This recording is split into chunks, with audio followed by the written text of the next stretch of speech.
hemos trasladado a la Casa de la Iglesia para entrevistar a don Fidel Herraiz, actual arzobispo de Burgos, que ya más de 100 días, con lo cual conoce bien la provincia, conoce bien algunos aspectos concretos de todo el entorno de Burgos y además no solo conoce de ahora, sino lo conocía de antes. Buenas tardes, don Fidel. Muy buenas tardes, Antonio. ¿Qué diferencia ve entre una gran ciudad como es Burgos, Madrid, a una pequeña ciudad como es Burgos, a la hora de conocer la realidad de la Iglesia? Las realidades básicas, en sus aspectos positivos, en sus aspectos interrogantes o en sus aspectos negativos, son los mismos. El volumen, no obstante, es diverso, pero las realidades fundamentales no son diversas. O sea, se asiste igual a misa aquí que en Madrid. En Madrid depende de las zonas. Madrid no es algo homogéneo, puesto que es una ciudad que ha ido expandiéndose muy progresivamente.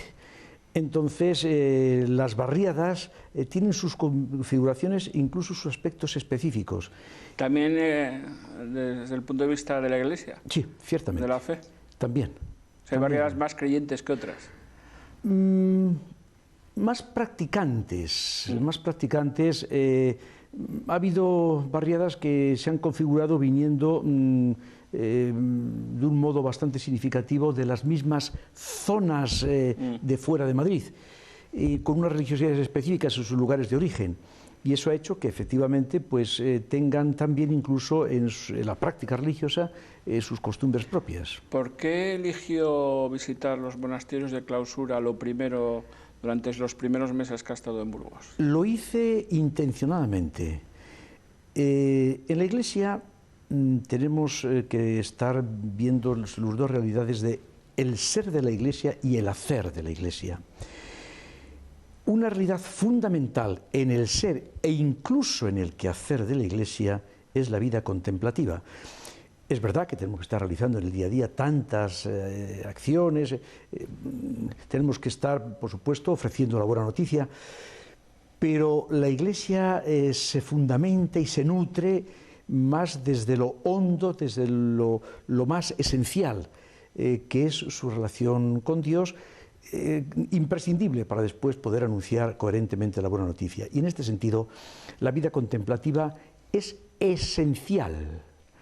Me atrevo incluso a afirmar de las realidades más esenciales, o incluso iba a decir, si digo la más esencial, a lo mejor es exagerar, pero no sería una exageración. Por eso elegí las comunidades contemplativas y los 31 monasterios que hay en esta iglesia diocesana, son 27 femeninos y 4 masculinos, fue las primeras realidades que estuve visitando, lo cual me permitió también irme moviendo por toda la geografía, aparte de otras reuniones que he ido teniendo, e ir conociendo también, de algún modo, la diócesis. ¿Sabe que en uno de esos monasterios estuvieron los actuales reyes de España? Lo oí. Un fin de semana. Lo oí. Castel de Linces, me parece que efectivamente lo oí cuando tuve el visita. No lo conocía anteriormente.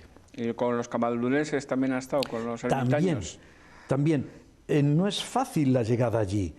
No es fácil porque... No, la llegada ni la entrada, porque... Efectivamente. Ahí no dejan entrar a nadie. Primero, para subir hay que meterse en una cierta torrentera con el coche, con lo cual pues hay que ir casi a la velocidad de 5 o 10 kilómetros por hora, no más, para poder subir. Pero vamos, es una realidad también que merece la pena. Allí nos encontramos con hombres totalmente con su vida abierta a Dios y dedicándola en silencio, en oración, en anonimato ante el mundo, pero en presencia muy elocuente ante Dios, para gloria de Dios y para bien de los demás. Hay varios tipos de monasterios en Burgos, incluso que son visitados turísticamente, como es el caso de Silos, que recibe a miles de ciudadanos todos los años. Naturalmente hay monasterios en los que confluye junto a lo esencial del monasterio, que es la vida consagrada plenamente al Señor, con la connotación de una dedicación prevalente a la oración contemplativa, coincide también a lo que se ha ido uniendo a estos monasterios desde el punto de vista artístico. Y naturalmente eso atrae, y con razón, toda la parte artística, a muchos visitantes, turistas. ¿Qué prevalece? ¿Mirar un poco lo que es la vida contemplativa o lo que es toda Pero la...? cree que la gente va a estos monasterios también para observar a seres extraños que se retiran y que no... Algo puede haber de eso, aunque quizá un primer motivo de atracción sea todo el patrimonio artístico que tienen. No cabe duda que también les trae ver quiénes son esos hombres o esas mujeres, no en siglos, evidentemente, me estoy uniendo, Sí. me refiero cuando son monasterios contemplativos femeninos, cómo son esas personas, cómo viven. Hay una cierta curiosidad. Sí, porque también la Madre Verónica también atrae esa curiosidad de que haya Ciertamente. más de 100 monjas jóvenes, No más de... o de 200, casi. Más de 200. Yo la última vez que estaba allí ya eran cerca de 215. Y ciertamente hay que afirmar que ahí hay algo admirable, algo altamente positivo, como cada uno en su estilo, los demás monasterios también. Este es altamente llamativo porque ninguno, me atrevo a decir que ninguno de España tiene ese número en cantidad.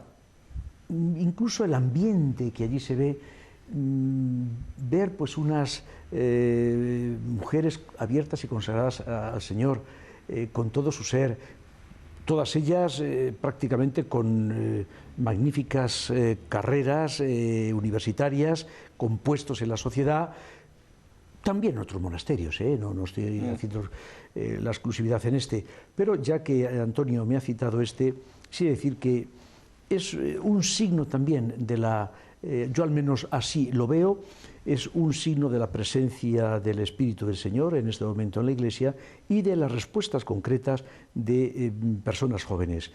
Pero ¿por qué eso no pasa en el seminario, por ejemplo? ¿Por qué no hay los mismos números en el seminario? Los padres no quieren tener hijos curas como pasaba antes, que era... Bueno, hay una primera realidad... no hay fe entre los chavales, no... Hay una primera realidad, Antonio, que debemos considerar. Perdone, y que me perdonen también los telespectadores o televidentes, si hago una información muy coloquial, y es esta: donde no hay mata, no hay patata. Se ha disminuido drásticamente el número de nacimientos. No podemos pretender, porque no hay niños para ello y jóvenes que puedan ser llamados, porque no hay esos jóvenes. Naturalmente se me puede decir, bueno, pero en el caso de Jesu Comunio, pues bien, pero lo que pasa es que Jesu Comunio confluyen, son más adultas y confluyen también de toda España, mientras que los seminarios es cada diócesis. No obstante, viendo la proporción también en relación con el índice de natalidad, va subiendo progresivamente de nuevo el número de seminaristas. Sigue habiendo jóvenes, aquí en Burgos lo tenemos. Tenemos dos seminarios, el seminario San José y el seminario también misionero Redentoris Mater. En los dos hay jóvenes donde se puede ver lo mismo, cada uno en su estilo, que vemos en Jesu Comunio, jóvenes que abren su vida completamente a Dios para, entregados a Él, también servir a los demás. El 23 de abril es una fecha histórica para la Iglesia de Burgos, porque va a tener la primera beatificación, además de un burgalés, de Valentín Palencia, y hay otras 4 personas que la acompañaban, ¿no? ¿Qué supone para la Iglesia tener un beato más de Burgos, por así decirlo, ¿no? Bueno, hay una cosa que es altamente llamativa y gozosa para nuestra Iglesia diocesana de Burgos. Cuando uno ve el santoral de la Iglesia en general y se fija en Burgos en particular, el número de santos y beatos que hay en la Iglesia burgalesa es altamente llamativo. No puedo en este momento asegurar si es la diócesis que más santos y beatos tenga de España, pero tiene muchísimos. La situación en relación con don Valentín y los 4 jóvenes tiene una connotación en este momento, y es que es la primera vez que va a haber una beatificación en la diócesis. Las demás se hacían desde Roma. Las canonizaciones normalmente se hacen desde Roma, pero las beatificaciones en este momento se hacen en los respectivos lugares. Y es la primera en esta diócesis de Burgos donde ya hay tantos santos y beatos. Por consiguiente, es gozoso que don Valentín y estos 4 jóvenes se unan a esa larga y gozosa lista de santos y beatos que tenemos. Valentín Palencia fue asesinado durante la Guerra Civil Española. ¿Cree que todavía no hemos cerrado heridas los españoles en relación con la guerra? Que todavía hay 2 Españas y por eso se reclama desde un lado un Estado laico, desde otro un Estado confesional, de alguna manera. Bien, no esperaba esta pregunta, pero me alegra, Antonio, que la haga usted, me alegra. Estábamos en la sociedad española, estábamos pensando que afortunadamente y con el esfuerzo de todos en épocas anteriores, habían ido cicatrizándose esas heridas por todos los lados, es decir, porque aquí no solamente podemos hablar de los lados, sino en las diversas connotaciones y ámbitos en los que las heridas se produjeron.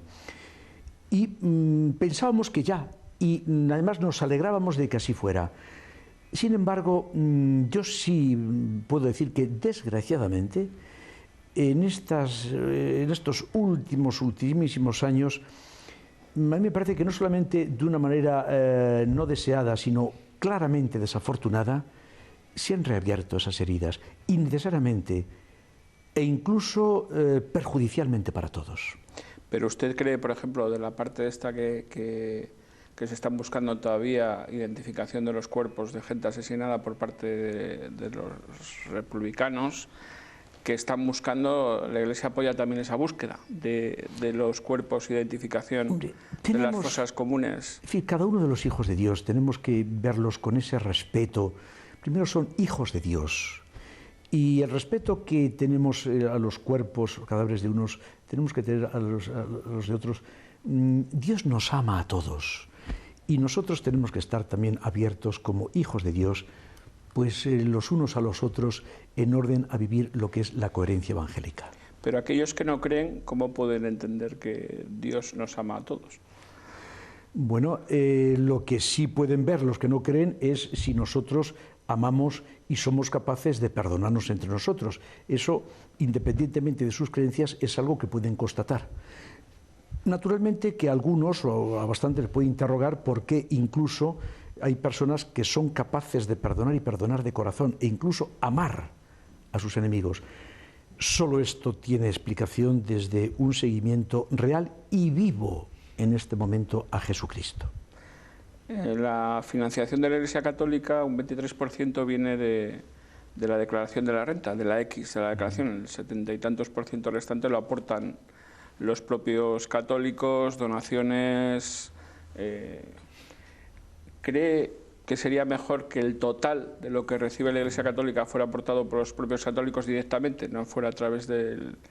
y acabar con ese debate de si... Bueno, a mí me parece que se han ido dando pasos en coherencia con lo que se ha ido viendo más oportuno por parte de todos. No obstante, no hay que olvidar toda la aportación que la Iglesia Católica, incluso desde el punto de vista material, hace año tras año a la sociedad. No es que la sociedad tenga que devolver, pero sí al menos habrá que reconocer, haciendo una cierta equiparación entre lo que la Iglesia recibe en orden a que personas que luego van a entregar no solamente sus vidas, principalmente sus vidas, sino una serie de beneficios, incluso materiales, a los demás. Digo, si se hiciese esa comparación de un modo incluso cuantitativo, aunque lo que vale ahí es lo cualitativo, se vería que es bastante más lo que la Iglesia aporta que lo que la Iglesia puede recibir. En cuanto a la forma, eso me parece que es normal que se vaya viendo cuál puede ser la más conveniente por parte de los respectivas autoridades. ¿Se ha planteado la posibilidad de invitar al Papa a Burgos, ya que fue obispo titular de Oca? Hombre, me gusta también que hagas la pregunta. El Papa naturalmente tiene que ser pastor de la Iglesia Universal. Circunscribirle únicamente a Burgos y a Oca. Locales. Ahora dentro de unos meses va a ir a Suecia por el tema del quinto aniversario Lutero, en fin. Yo cuando tenga oportunidad en alguno de los diálogos que normalmente los obispos tenemos con el Santo Padre, pues de una forma más bien cercana, y no en plan de comprometer, sino tampoco de humor, pero sí de modo muy distendido, pues le recordaré que él fue titular de una antigua diócesis de aquí. La primera. De la primera que tuvo, efectivamente, y bueno, pues dejarle caer también en un plan semijocoso, que bueno, pues si en algún momento tiene oportunidad de visitarla. Pero tenga en cuenta que, por ejemplo, este año acaban, en principio, las obras de restauración, que nunca acaban las obras de restauración de la Catedral de Burgos.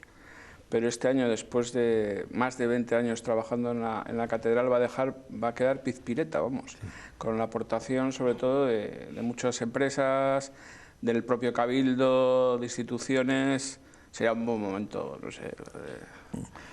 Hay que reconocer que tenemos una catedral, aquí no se trata ahora de comparar con la de Colonia, pero dentro del gótico, y solamente en Europa existió el gótico, son las dos catedrales del mundo, puesto que efectivamente el gótico tiene lugar en Europa, pero en ningún otro sitio de los 5 continentes, pues donde las catedrales son pues una muestra clarísima, o la máxima muestra de ese gótico, sin hacer de menos a otras que también son grandes. Bueno, es la única que es Patrimonio de la Humanidad en España. Esto es.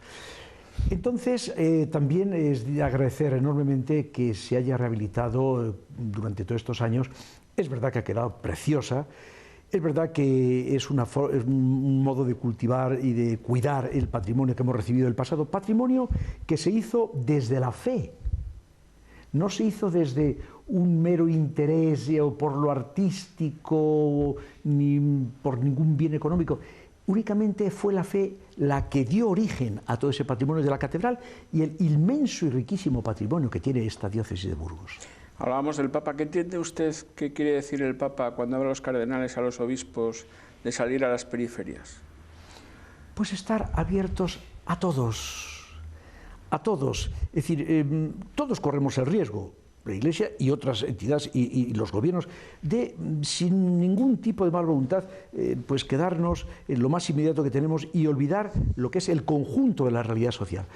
También, en algunos momentos, sin ningún tipo de mala voluntad, podemos también caer en tener pues, una vista un poco corta de ver lo inmediato, sin darnos cuenta que son todas, allí donde hay personas humanas, hay hijos de Dios, y el ofrecerle la buena noticia, es decir, que Dios se hizo presente en Jesucristo, hombre Dios, que nos amó tanto que entregó su vida y que resucitó, y que sigue siendo sentido, ha sido a lo largo de estos camino 21 siglos, sentido fundamental para miles y millones de personas en sus vidas, y lo seguirá siendo este Dios hecho hombre y muerto y resucitado.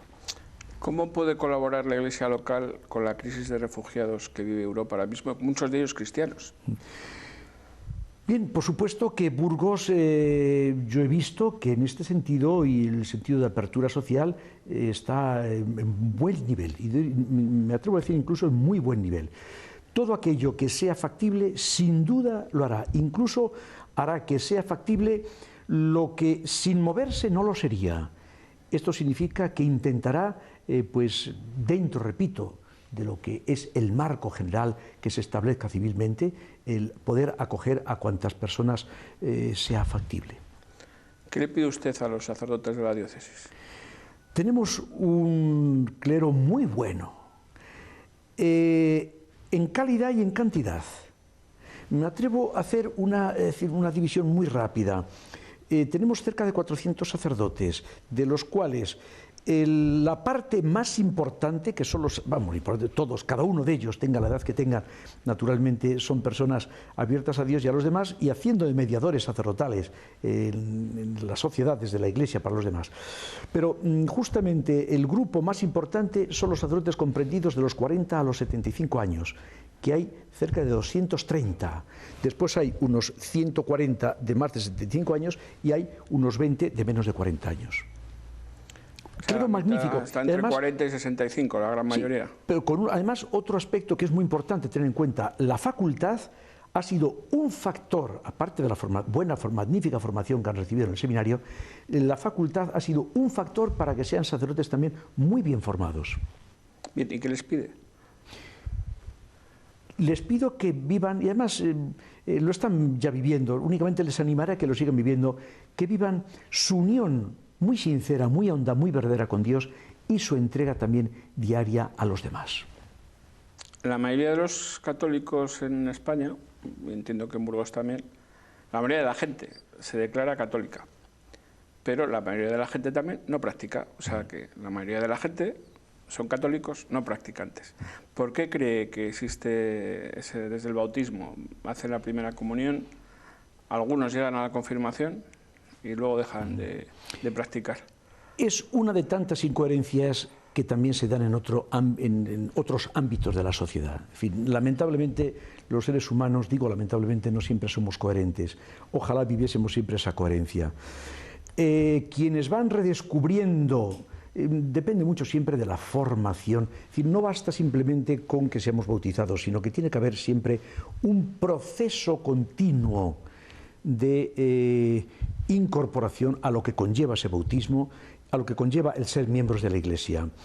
Cuando los miembros de la Iglesia bautizados van descubriendo todo lo que conlleva su realidad bautismal, su unión con Dios, el acoger la buena noticia y el anuncio a los demás, gozosamente vuelven a una práctica religiosa más honda, más auténtica. Pero ya es un poco tarde, ¿cuándo vuelve? No siempre es tarde. Yo me he encontrado con grupos de jóvenes que están en esa tesitura. También, por ejemplo, comentamos antes, esas jóvenes de Jesu Comunio, como se abren todavía jóvenes en sus vidas y se dan plenamente al Señor y desde la oración contemplativa a los demás.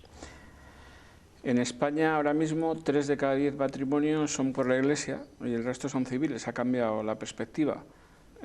Iba a preguntarle, igual está satisfecho el arzobispo porque dice, al menos esos 3 que se casan, se casan seguros de que es un matrimonio católico, porque antes igual era la rutina, ¿no?, la que podía hacer que se casaran por la Iglesia, ¿o no? ¿O le preocupa? Esta pregunta conllevaría, por supuesto, una reflexión mucho más amplia, o al menos una respuesta mucho más amplia. Primero, la realidad de la familia en sí misma merece todo el respeto. Primero, la realidad del matrimonio, el que un hombre y una mujer se entreguen, y esa entrega, sea civil o religiosa, si es auténtico amor, tiene que tener estas dos connotaciones, que tiene que ser, si es verdadero amor, el que une y no otro tipo de intereses, que sea total y para siempre, y no porque sea solo religiosa. Entonces, primero, hay que ver la seriedad en sí del matrimonio, origen de la familia. Segundo, aquellos que quieren abrir ese amor y ese compromiso total y para siempre a Dios, lo que hacen es hacer que ese amor pase a ser sacramento. Por supuesto, mi respeto para los que no se casan por la Iglesia, pero mi enhorabuena para aquellos que abren ese amor a Dios de esta manera y, dicho con todo respeto, vuelvo a decir, a los que no se casan, yo diría, ellos se lo pierden. ¿Le preocupa también a veces las críticas a la Iglesia diciendo que no se adapta a lo que la sociedad demanda? Por ejemplo, el matrimonio entre homosexuales, por ejemplo, la educación, que hay que apoyar la educación, iba a decir laica, pública, de alguna manera, que no escucha a lo que pide la sociedad. Vamos a ver, Antonio, imagino que cuando usted dice lo que pide la sociedad, se está refiriendo... Lo que pide una parte de la sociedad. Esto es. Cuando piden sectores concretos de la sociedad, que ciertamente no son tampoco mayoritarios. Tendremos que estar siempre atentos a lo que está sucediendo en la sociedad, pero ciertamente también vivir aquello que consideramos fundamental, porque es una aportación muy seria a la sociedad. Quizá, sin que pase mucho tiempo, la sociedad agradezca los planteamientos que con coherencia está viviendo la Iglesia. Dice mucho tiempo, sin que pase mucho tiempo. Yo pienso que sí, que pase mucho tiempo. Por ejemplo, un dato, el índice de natalidad. Ya hay muchos que están viendo y valorando y agradeciendo el que la Iglesia haya sido uno de los poquitos, no es decir, el único ámbitos donde ha habido matrimonios generosos en colaborar a lo que ha sido pues también ser co-creadores con Dios de la vida humana. Pero, por ejemplo, el tema de la vida humana es de conocimiento científico, que la vida comienza en el momento de la concepción. Sin embargo, el planteamiento del aborto se hace desde el punto de vista religioso y se acusa a aquellos que no están a favor del aborto de que su motivo es religioso, no es científico. ¿Por qué ha llegado a ese punto? Bueno, Antonio, me pone en otro tema en el que sería muy bueno, no tener inconveniente monográficamente hablar. Una de las especialidades del doctorado que hice, pues entra también, al hablar de la persona humana, pues entra en esta realidad. Mi convicción absoluta, sí como creyente, pero incluso como estudioso científicamente, de que la vida humana, esto estaría dispuesto incluso ante las cámaras a, con toda sencillez, escribir argumentos que son muy de peso, de que la vida humana comienza en ese momento de la concepción. No únicamente, por supuesto, por motivos religiosos, lo veo con absoluta claridad, pero no solamente por estos motivos religiosos, sino en sí mismo, por motivos científicos, comienza ahí. Pero el debate está también en el derecho a elegir, que dicen una parte de la sociedad que tienen las mujeres a la hora de decidir si quieren o no tener ese hijo. Las personas humanas pueden elegir, en las realidades, elegir, y ojalá elijan siempre con libertad y responsabilidad, es decir, con conocimiento suficiente y responsabilidad coherente y consiguiente en lo que les afecta a ellos, pero en lo que afecta a otros que no son ellos, no tenemos la misma responsabilidad. Y ese ser que, aunque ha sido engendrado en ella y en parte de ella, y también pues quien fue parte de esa procreación, no son ya el ser que nace, no es ya ni uno ni otro. El ser es independiente, de tal modo que el código genético que tiene desde el primerísimo momento de la concepción es distinto del padre y de la madre. Y ese código genético lo único que hace es cuantitativamente desarrollarse, pero cualitativamente es el mismo desde ese momento hasta el final de su existencia. No es un ser distinto, por consiguiente, ni la madre ni el padre pueden decidir en aspectos fundamentales, sobre todo en el aspecto de la vida, no pueden decidir por él. Protegerle sí, decidir por él, y mirarle no. Se nos ha pasado el tiempo, solo quería preguntarle cuándo va a empezar, si ha empezado ya la visita a las parroquias cada semana, ¿qué iba a hacer? Bueno, pues sí, va a comenzar el próximo día 10, el 9 tenemos la apertura en la catedral de la visita pastoral, voy a ir con, si Dios quiere, parroquia por parroquia, quiero tener ese encuentro, con los sacerdotes voy encontrándome de uno en uno, con los religiosos voy a ir a visitar sus casas y con los feligreses voy a ir parroquia por parroquia, encontrándome con ellos, poniéndome a su disposición y, por supuesto, viendo en qué les puedo querer y servir mejor. ¿Cuántas parroquias hay en Burgos? 1003. Pues esos son 15 años de fines de semana. Bueno, yo... ¿Aprovechará algún día entre semana? Voy a organizarme de tal modo, voy a intentar recorrerlas todas. Voy a ver cómo me organizo. Muy bien, pues nada, le dejo y igual no nos vemos hasta dentro de 3 años, porque con todas las parroquias que va a tener que visitar, va a estar súper ocupado. Bueno, pues yo sigo a disposición. Igual que me pidieron, lo único, no quise en los primeros meses, no he querido dar ningún tipo de entrevista porque lo primero y coherente era conocer la diócesis. Pasados los 3 primeros meses ya efectivamente pues sí doy estas entrevistas. Si en algún otro de los temas, ha habido algunos, me parece de mucha importancia, de los que hemos estado también hablando, si es en algún momento oportuno, no tengo inconveniente en abordar los temas que sean. Bueno, pues entre parroquia y parroquia ya volveremos a encontrarnos. Muchas gracias. Muy bien, Antonio. Don Fidel, por atendernos. Dios les bendiga a todos los que trabajan en esta cadena 8 y bendiga también a todos los que vean este programa. Muy buenas tardes.